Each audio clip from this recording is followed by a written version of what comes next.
Good morning, Hallowed Haven family. This is After Dawn, the show where we sit down and have a cup of coffee with the cast, crew, and creators behind Hallowed Haven Studios. This morning, we're going to be talking about our current flagship show on Fridays, City of Smoke, and we'll be talking about Episode 3, Cannibal. And beside me, I have my lovely co-host, Tink. How we doing, Tink? We're doing all right. Yes. I am Tink, and today we're talking about Grand Theft Thin Blood, also known as Episode 3, Cannibal, or Grand Theft Auto Oops All Thin Bloods. There you go. Which is I believe that's a DLC actually. Yeah, coming out soon. Oh, yeah. I mean that's what was going through my head pretty much most of the whole thing, which was great. Yeah, it's just, crime and more crime and then crime again. And then committing sins and crime. And two of the people committing those sins and crimes are with us here tonight. Aidon, Lux, how you doing? Yeah, pretty good. Yeah. Hello, gentlemen. So I always like to open this up with like a goofy icebreaker question to get us loosey-goosey and ready to go for all this stupid thing that's about to happen. This will be interesting for both of your characters, but this is a question I've been meaning to ask for a while. If your character could have a car, any car, what would they have? I know automatically if you want me to go first. I mean, you just go ahead. Dodge Charger in matte black. Oh. Alright. Wait, what year? Oh, I don't know. Making it hard. Yeah, that's a hard one. I'm not very well versed in the years and stuff, but definitely probably one of the older ones. Like he likes it vintage. Okay, vintage stretcher, you got it. We know what kind of car Gabriel does have, but what would he have? Well, that's the thing. I mean, Gabriel. No. Gabriel's he's a funny dude. That car is not just a car. That's his car. So his all-time favorite, what the best car he could ever own is that car, even though it's beat up, scratched to hell. It is a 2022 Volkswagen Golf Blue. Oh my god! And it's already that beat up. Yep. Oh, wow. And that is his car. It's he doesn't like other people driving it. Isn't like other people touching it. It is a part of him, really. That actually leads right into the very first question I had for you, Aidon. Oh.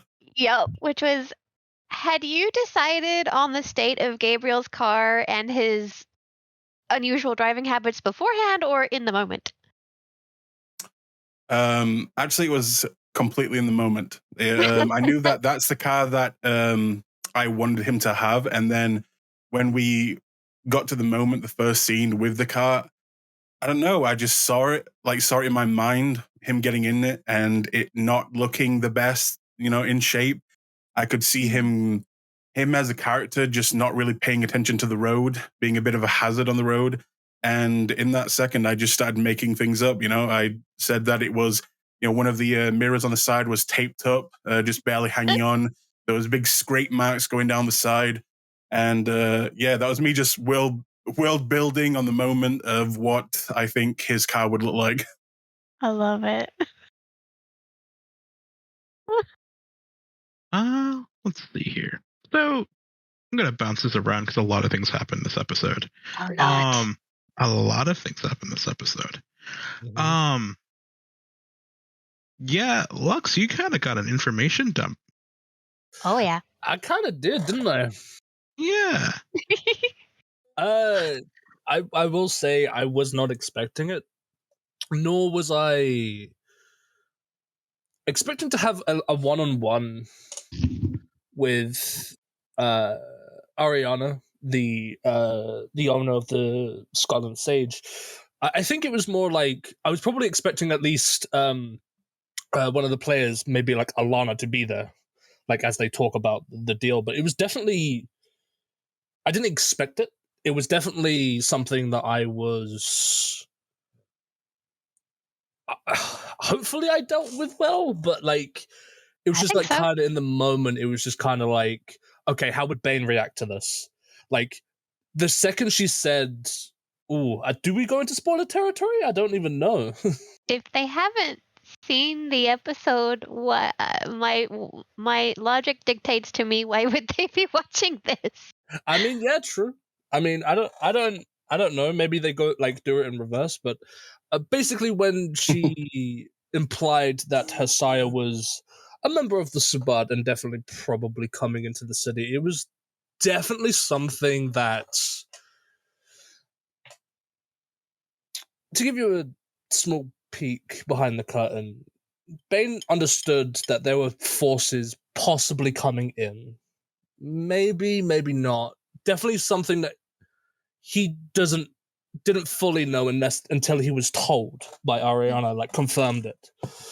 But now it's been confirmed. It's almost like we're in second gear now. Like he knows that people are coming in and they're going to threaten his people. So it's kind of like you've only seen the surface of Bane, and I'm really interested in how that gets revealed throughout the season, hopefully. Yeah. So what was going through his head when she dropped the sire bomb? He seemed to get real mad real quick. It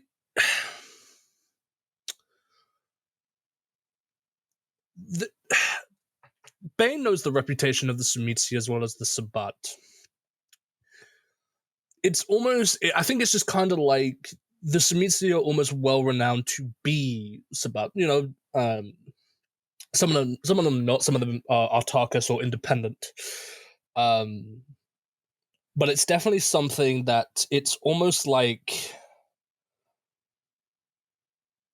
anyone with age and who is a Sumitsi in the Sabbat is someone that he is probably definitely got his eyes on.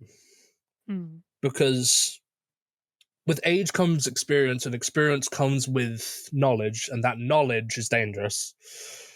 Mm-hmm. So it's kind of like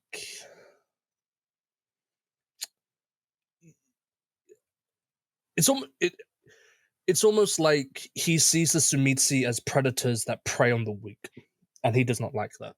It's probably the best way I could put it, and that's why he had that almost visceral reaction when she said that her sire was Sabbat.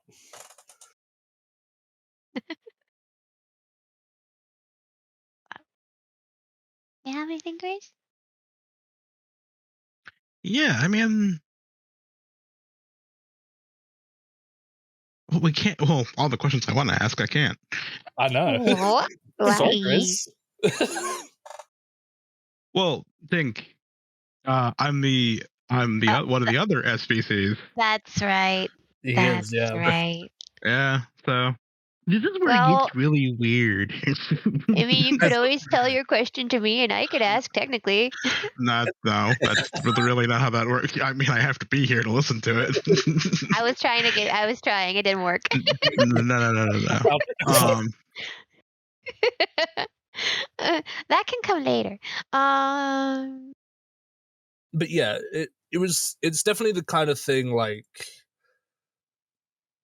he has experience with this almost like I don't want to say like type of person, but like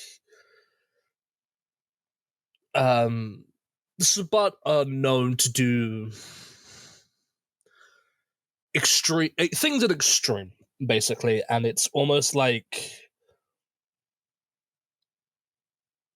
Bane is loyal to his people, and he is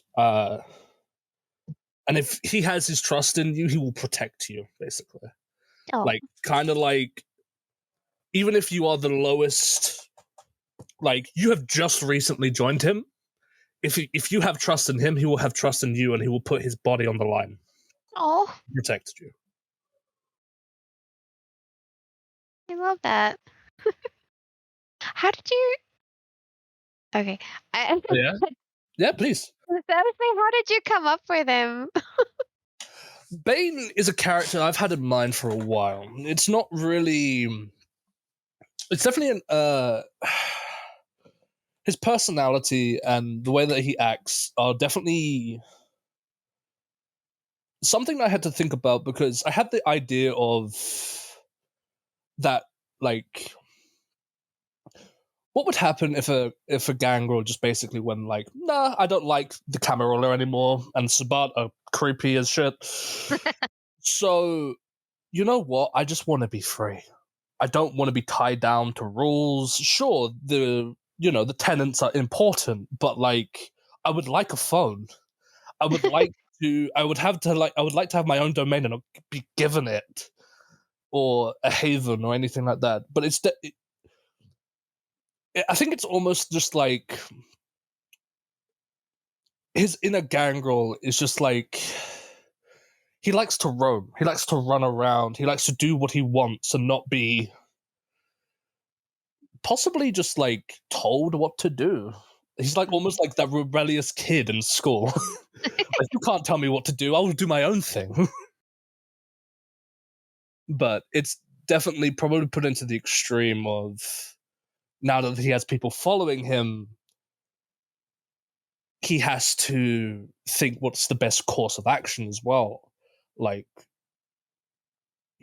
sure, this may be good for me, but what about my people now? You know, it's kind of like the dilemma of like,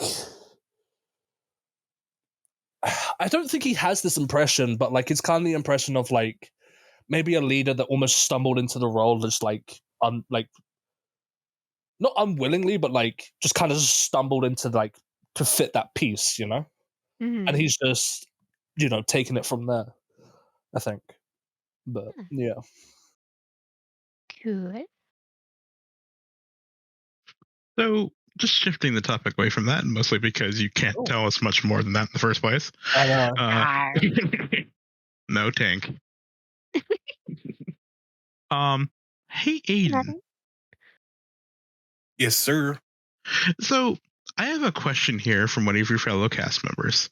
And I'm sorry, it's a little wordy, but I'm going to try to say it in the same phrasing, tone, and usage as they did, so you fully understand.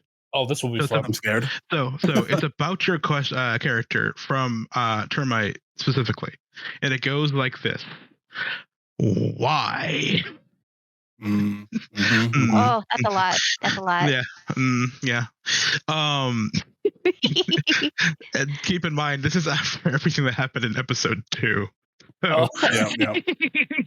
Now with everything that happened in episode 3, I guess it's just like, how, where did he come from? Like, what part of you did he come from to like spawn this kind of character? Because I don't think we fully talked about him yet. Yeah, we haven't had you on the show yet, actually, have we? Not fully. No, yeah. I touched on it a little bit previously. I know that some inspiration came from a bit of some anime characters, believe it or not, and also some classic characters such as Dr. Frankenstein, as well as Dr. Frankenstein in Soul Eater. But also, I really wanted to just play something really different than what I played in the past. And, in the past in vampire games, I've played the stoic Ventrue, who kind of is very Knights of the, round table feel to him. I've played the football hooligan who goes around singing all the time and just loves to get into a brawl and, like smashing windows. If he sees something he wants in a shop window, he'll just smash it and just grab it and run. So I wanted to play someone who's quiet, but when he does talk, he's usually a bit of a mess. And, it's not all his fault. He's a bit on the spectrum. He's had some things wrong with him. Just, being a kid, and that's all been kind of, duplicated when he became what he is now. And yeah, I just wanted to play that that very quiet kid in the corner of the classroom who probably doesn't have a lot of friends and just hopes that someone comes over and talks to him. That's the character I wanted to play. I love him. So the kind of character that performs necromancy in his friend's grandmother's bathroom. Yeah. That description was just like my grandmother's bathroom. I don't know if I should say this, but I mean, if you're not sure you should say it anywhere, this is the place to do it. Well, like I said, Yeah. he just wants, he wants that friendship, he wants that connection, and that kind of connects with the whole necromancy thing. He lost his parents when he was young, and he has dedicated his whole life to beating death and making sure that people that he loves or hopes to one day love don't die ever, and he can always keep them with him, even if it's in a very twisted way. That answers a question I had for you from the first episode, but didn't ask because I didn't know if I could. Well, there you go. You can rephrase it if you want. Yeah. So what I want to know is, what do y'all's gentlemen think of each other? Ooh, that's an interesting question. Honestly, Gabriel thinks this guy is a complete slut. He took my monkey away, and he's stealing my companion, my little helper, my nurse, and he's flaunting his animalism all over the place. That's what Gabriel thinks. That is, okay. First of all, that's not his problem. I mean, flaunting his animalism. I mean, what you call what?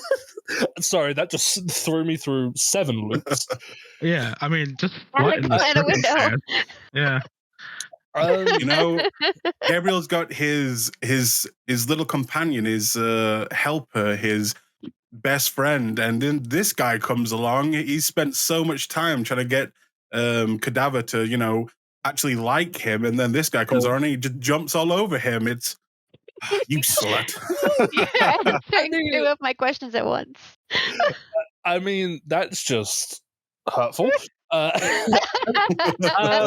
I definitely think it's almost probably a stark contrast. I think Bane wants to try and get closer to Gabriel because 1, he does find him interesting, and 2, well, Oblivion is just an interesting discipline to have as a Thimbler. But also, there's almost that thing of like, if I can get to you, I can get to your family. Like, there's that bridge there. Like, Bane's probably not hoping for, like, nothing much, but definitely, like, for you to probably get him into a room with another Giovanni, basically. Like, it's just basically, like, you are the bridge to, honestly, the most powerful state as of right now into the city. So he sees you as almost like as I said, like that bridge, basically. But he does find you interesting, is probably the best way to put it. But Cadaver likes who he likes, okay? That's not my problem. No. All jokes aside, yes, there is that jealousy there with his character, but there is also the fact that Cadaver likes him goes a long way with Gabriel. And as soon as he saw that, he definitely went into a relaxed state. Because as only some people have seen, in the very first little, 0.5 game we did, Cadaver, freaks out around people, especially dangerous people. So the fact that he warmed up to you so fast kind of put my character at ease. But also that jealousy is still there. I think that's a fair jealousy. But at least Cadaver comforted him later. This is true. Got some snuggles. Lux, I have a question for you. Shoot, man. given what you've seen of Gabriel and his monkey, Yeah. I mean, you're also the boss of a large movement. I am. How do you think you can use Gabriel to your own ends, if at all? I think it goes back to the previous question. He has Oblivion. There's not really many people with Oblivion, nor many people with his skill set, because it takes a particular individual to walk into a fight club with a medical outfit, a white cloak. So that's why the first words out of his mouth were, "Who died?" No one has died. So I think to answer the question, I think it's like kind of like how I said before, like he is that bridge that could possibly get me to the Giovanni that could help me. But also, no, I mean, if you wanted to go send him out to do something, not just the Giovanni. Him individually. Yeah. Honestly, I could see him helping me with the Fight Club. Hopefully, fixing people who are still alive and maybe unalive. But definitely someone who could definitely someone in the medical field is definitely someone useful, since someone has to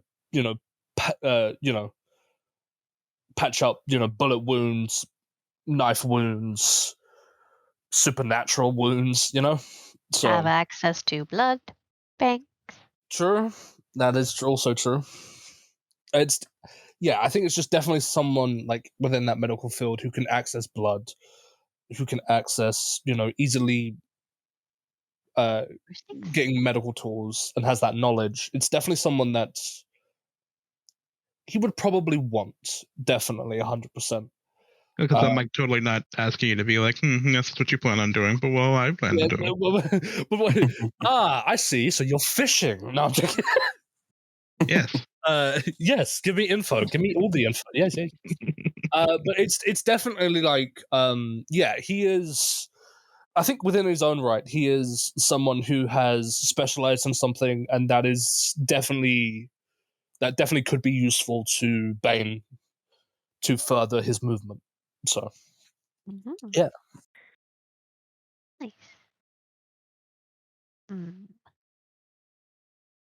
So, Bane seems really welcoming of Thin Bloods. What is that about? And how surprised was he to meet like a whole gaggle of them all at once?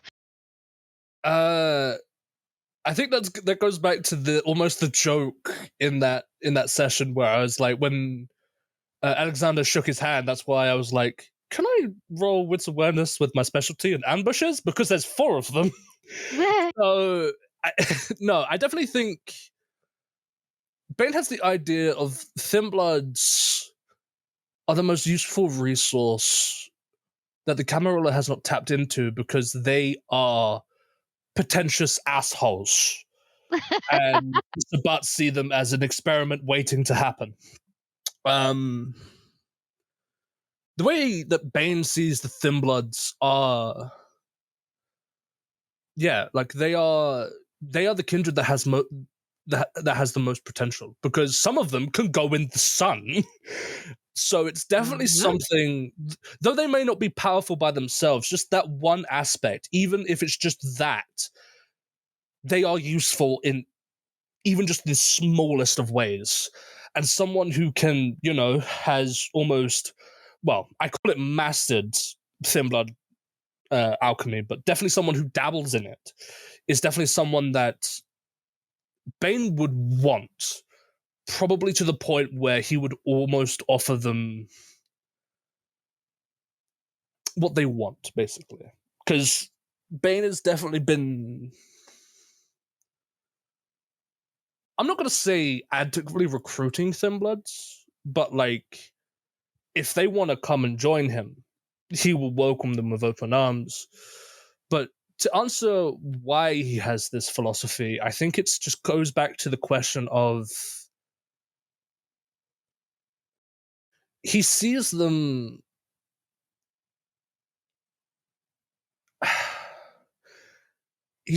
as kind of like survivalists. They will do whatever they need to survive. And he definitely sees almost himself in that when he was mortal. Mm-hmm. Because when people have desperate times, they will do desperate things. And trust me, Bane has been maybe on the receiving end of that sometimes, but it's definitely something that he does not take to heart. However, yeah, it's just like if it's almost like the thin blood are like a diamond, but they're just rough around the edges. You know, Mm-hmm. like they may not be as powerful as a full-blooded kindred, but doesn't mean that they don't have their own specialties or something that the normal full-blooded kindred can do. It's almost like the complete opposite. Like Bane sees them as their own clan because they have their own specialty, which is thin blood alchemy, but they can also tap into other disciplines as well. When he like met the whole coterie as a whole, I definitely think it was definitely unexpected. That's why he, in that episode as well, he was like, "Is there more of you?" Like, I don't want to be, jumped, but it was definitely like, how many of these chuckle fucks are there, basically? But I think after so long, I think Bane has found, I will say a coterie, not their real name, but their real coterie name, but a coterie that has so much potential, but they don't even see it. And I think that's why he's probably drawn to them. Mm-hmm. Sorry, I talked for so long. No, I was going to interrupt and be like, "We're pretentious. What now, you scraggly fucking puppy?" Oh, what? Oh, hey now. What's going on there? I'll see how this is. You have mange. Get away from me. Yeah. Maybe I do. Jeez. I feel like that cat in Puss in Boots going, oh. Oh. Yeah. Fight. Freaking fighting words. Get out of my brain. But yeah, like, long story short, the Thin Bloods, he sees them as like one of their, like, almost just like the Gangrel, where they're just wanderers basically, and where they end up, But yeah, like the coterie that came to him, yeah, he does see a lot of potential in them, and that's why he's so open with them, you could say, allowing them into his domain. Mm-hmm. Well, that bodes well. At least I think it does. I don't know. I mean, hopefully. Yeah. But yeah. Thank you. Poor Gabriel is having such a tough time this episode. 2 compulsions. What? I don't even know how many frenzy checks. How is he feeling? How's he holding up? And how are you feeling about this, Ollie? Okay, so me and Gabriel, completely different views on this. Gabriel is hating his life right now, He's going through the motions, he's trying his best, but he's just hating it right now. Hating himself for losing control as well. Or at least, several times almost losing control. Me, the player, I love when shit goes wrong. I usually find that in tabletop games, when you roll that natural one or you roll the bestial fail, that's when things get either the stakes get higher, and that's usually fun, or things just shit hits the fan and it gets fun even more. So I actually love it when I bestial fail, because it usually just means there's something crazy going to happen and everyone's going to have to react and be spontaneous and think of something on the spot. That's why usually I will not use my willpower to like roll out of bestial fails. I usually just take them. Yeah. Also, that was really risky with the Freddy check saying that you were basically a god. I was like, oh, watch the next one. The next one's gonna be the bad one. You said it. You said the magic words. No, I'm a master at these. You know, I am the god of. I'm really tempting fate here. You really are. But yeah, I just kept rolling really high, and there's a part of me again, that little anarch side of me that was just like, come on, fail, do it, fail. But no, I kept on succeeding. I was holding my breath every time, like, oh no, oh no, oh no. It makes me wonder when he's finally going to break. What worst moment could he possibly break at in the future is what I'm excited for. Oh, baby. Well, it's like they walk into the Camarilla and it's just like, now. Oh, no. Now's the time. No. Well, at least it wasn't in Granny's bathroom. I'll put it out there. Legacy warned me that if I, had lost it, if I would have failed one of those checks, she told me the closest living thing is Cadaver. So if anything happens to Cadaver, go after Legacy, not me. Yeah. Not our mascot. Not the mascot. Don't worry. I've always told Legacy, if anything does ever happen to Cadaver, I'm bringing him back. As they were going full Frankenstein. Yep. Just has modified parts. Pet cemetery. Pet cemetery. Yep. Frankenstein's little monster. Oh, I love it. I hate it, but I love it. Someone make a zombie monkey plushie right now. Oh my god. That is the sound of 1,000 fan arts being drawn.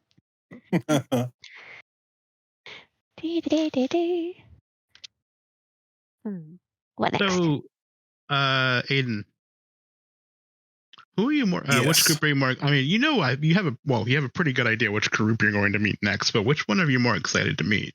The Spot or the Camarilla? Ooh. So, at heart, I am as the player, I am a Camarilla bitch through and through.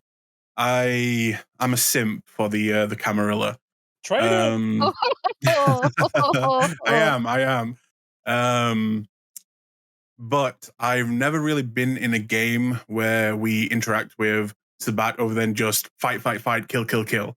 So I'm hoping that we get to sit down with some Sabat at one point and actually just talk and hear, what type of people they are, what they have to say, what their opinions are.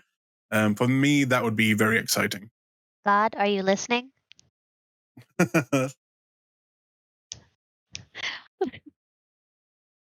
Sorry, goddess. Goddess. AKA Legacy.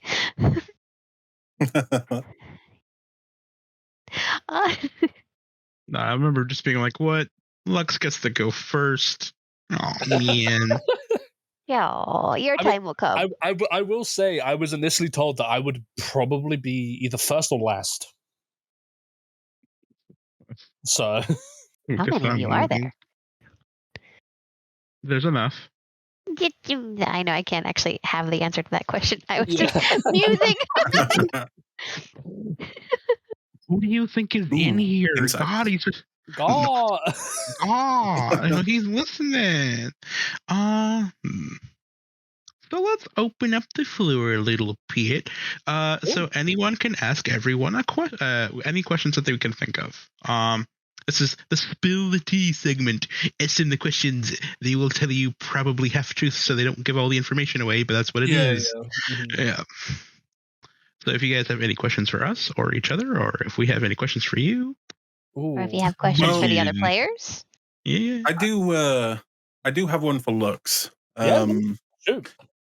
So you talked about the failings of the Camarilla. And as you know, I already said I am the Camarilla bitch over here. Do you find that in this setting, now that the Camarilla are gone, yes, you know, their pompous arseness is gone, but also they were the, you know, main enforcers of the masquerade and keeping the laws and keeping everyone, you know, from the world exploding. And we've seen that in the last game with obviously me having a vision, and there are masquerade breaches now. Vampires are out there killing random, and without their, you know, the hounds and the sheriffs going out there and punching those kindred. Does your character see that as a downside, that, oh yeah, the Camarilla may be gone, but now that they're gone, all those protections that we had are also gone? I think that's the only thing of the Camarilla that he probably would like to adapt into the Anarchs. And that really is probably definitely something that he does, like, that is probably the main thing of the Camarilla that he, like, probably the only thing of the Camarilla that he actually respects. Like, when they keep, like, when a law or a tenant is broken, they send someone like that to go and fix that problem. And that is that he does respect. And it's definitely something that the Camarilla, he feels like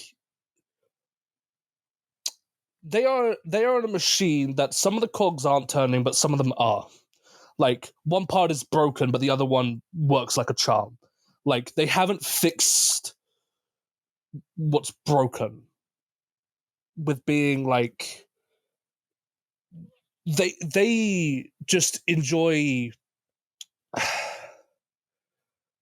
Sure, like, with technology comes masquerade breaches, with like, you know, because realistically, if you delve into deep of it, none of us should have ghouls, and yet it's a common thing. So it's definitely something that he has thought about and has respect for, but it's definitely something that he feels like he could do better. Take the concept and run with it and make it more efficient than the Camarilla than the Camarillas, basically. Very nice. Well, I did it better. Yeah. Yeah. That is all I heard. Frickin'. Okay, you shut. Whatever you can do, I can do better. Yeah, basically. Now, gentlemen. What? There's nothing happening here. Picking out my earrings right now, bro. You want to fight? I'm just kidding. Whatever. You might want to put your weave off to the side too before we start this. I don't want this so much. Also, before we continue, just like to interrupt real quick. So sorry, Lux. The curl on your left part of your mustache is starting to like uncurl, so you might want to fix that before we fight. Yeah. Twelves. Don't want to ruin your intimidation factor.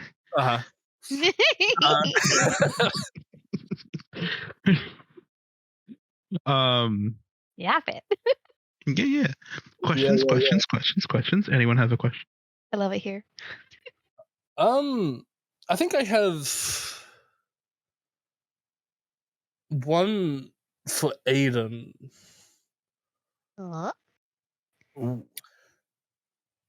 Now, I imagine Gabriel is loyal to his family.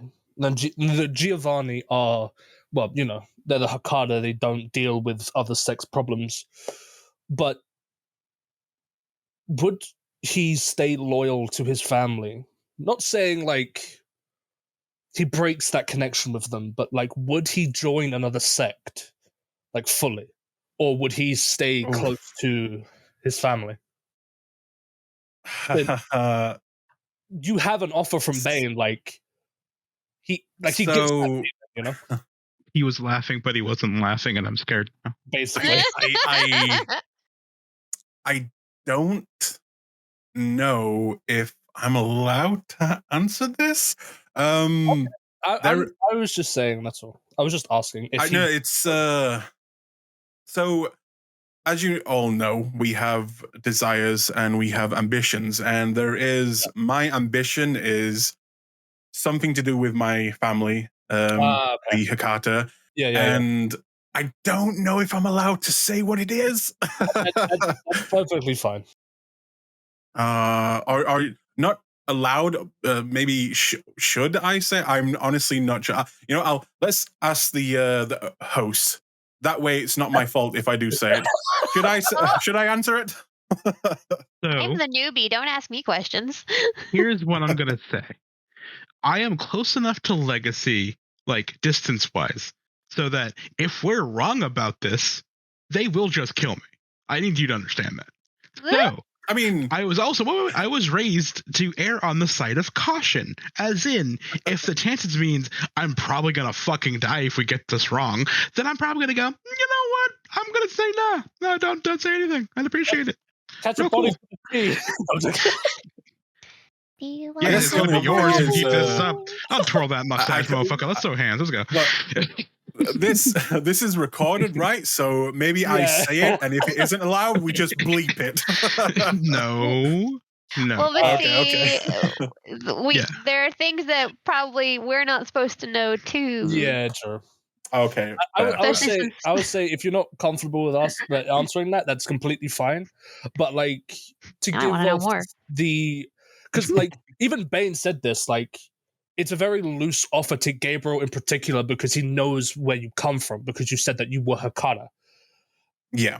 Like he's not asking. In that case, I will say this, and without saying the actual thing. Sure. Gabriel would be open to joining any set, whether that be the Anax, Camarilla, or even the Sabat. Yeah. That's where his mindset is right now. Okay. The Bane seems a whole heck of a lot nicer than his family does, just saying. Seems. Yeah. I will say this for future notes, Aiden.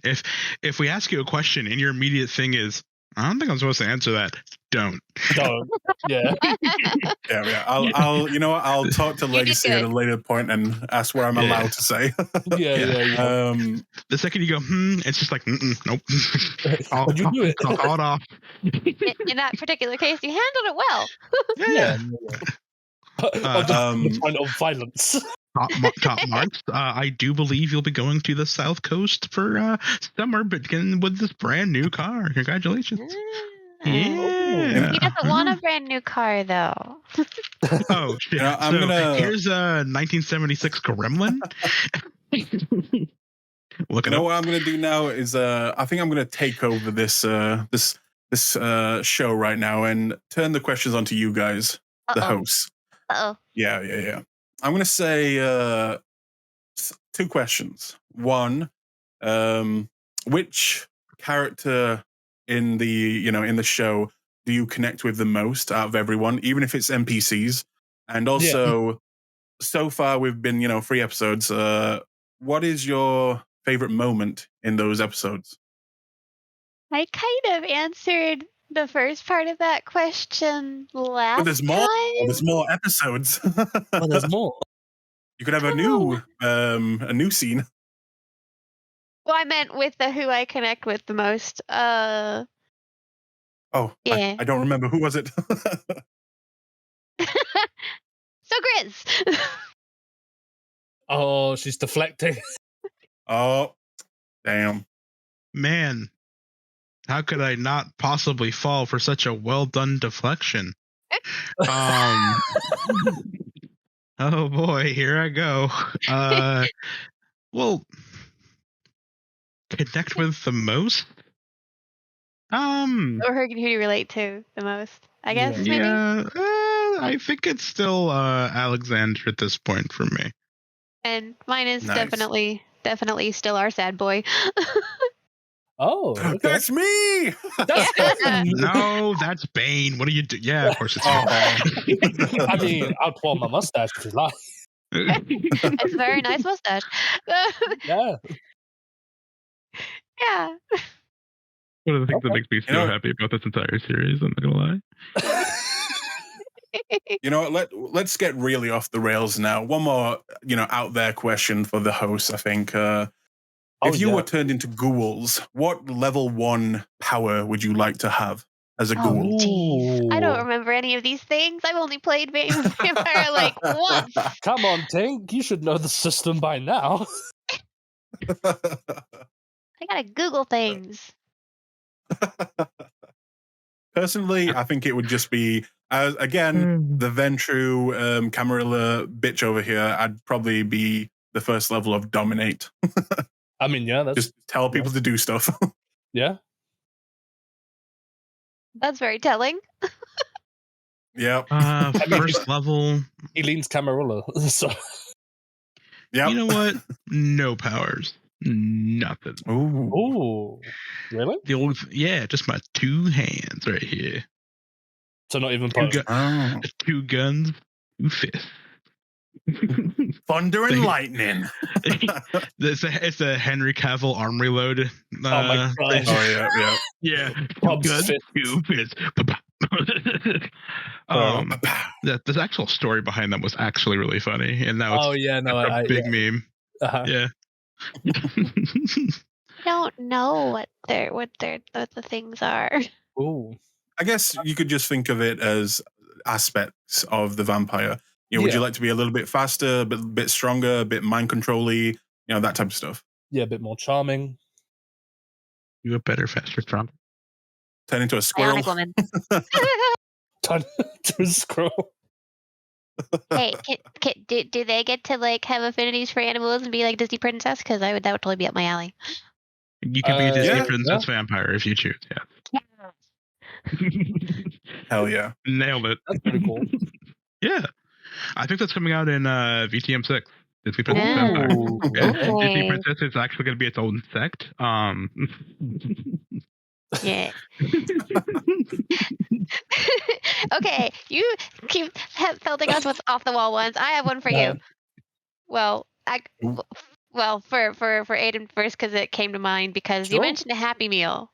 You mentioned that he was going to say specifically that he picked up a Happy Meal. That was very specific. Did Gabriel often partake of Happy Meals when he was alive? And if so, did he keep any of the toys? So the reason I said Happy Meal is that every time that him and his parents kind of went to like, I'm not sure what they would have been called, not therapy sessions, but to help, see an expert about dealing with some of his problems. I imagine them would have, afterwards as a treat, for behaving and going to see this professional, would have got him a Happy Meal, and that's where it kind of comes from. What toys would he go for nowadays? What toys? Wait. Well, that question's for everybody. Well, that question's for everybody. I was about to say, what Happy Meal toy would your character go for, or would you? I have my answer. Tell us. Sure. Going all the way back to when I was a wee bear cub. the 10 Pokemon cards that were covered in gold paint. I was literally about to say that. Yo, fist bump from across the ocean, my dude. Hell Bam. yeah. Oh my god, I loved collecting those things. They are in a basement and they are safely protected for the one day they are not worth anything still, but it's fine. Also the it's not a Happy Meals toy, but Welch's jelly used to have jelly jars with the first 150 Pokemon on them, and they had like 10 different ones. Oh. Yeah, I collected all of those too. Just little nerd credits from 1999, but whatever. Yeah. Honestly, same. If not that, then maybe like a Transformer, like a little mini Transformer, or or like a Power Ranger action figure or something like that. Nice. I like the Halloween ones. I actually currently have the Ghost Halloween Happy Meal bucket that I use to store things in my fridge. Oh yeah. God damn. It's cute. It is cute. Indeed. Yeah. For me though, honestly, it's been many moons since I've had one of these, but I think the one that springs to mind is definitely like I think it was like a Pokemon one where it was like plushies. I don't remember like I think it was like a Pikachu one, but it's been so long I can't fully remember it. But yeah, like if not that, it would definitely be one of the Transformers as well. I used to collect the Beanie Baby ones. Yeah. They're so tiny. Sorry. Okay. We're derailing. We don't do that here, Tink. It's after dawn. We don't derail. I know. I feel so ashamed. Any other questions, friends? Ooh. Do you have any for your fellow players or for the storyteller? Do you wish me to return the why question back to Termite? This thing is ping ponging. No, I have one for Alexander. I have when he put down the pictures, the picture frames. Was he doing that out of embarrassment, or was he doing that out of protection for someone else? Oh. To protect his family, yeah. Or it's him just like in, I don't know, a Mickey Mouse t-shirt with like a beer helmet on. Just, yeah. I love his granny so much. It's a self-made like beanie that's a bee, just at a Mickey Mouse t-shirt at Disneyland. We will fight for Grandma. We will fight for Grandma. We will fight for Grandma. Look, if Grandma gets a ghost, I'm sure it'll be Casper, and they'll get along. Ooh. All right. Anything else, friendos? Oh, I don't think so. Okay. I mean, unless you have other questions for me that I can answer. No, you literally have nothing else you can answer. Okay. I have one more question. Okay. BP has not joined the cast yet completely, but I have a question for her, and that is, why are you hurting us? Because I know there's going to be pain. Why you do this to me? I'm seeing the future, and I see pain. So yes, ask her that. I thought of one for Lux. What's with the shoes? What do you mean? Owing Big Mike a pair of shoes. Oh, we don't talk about that. No.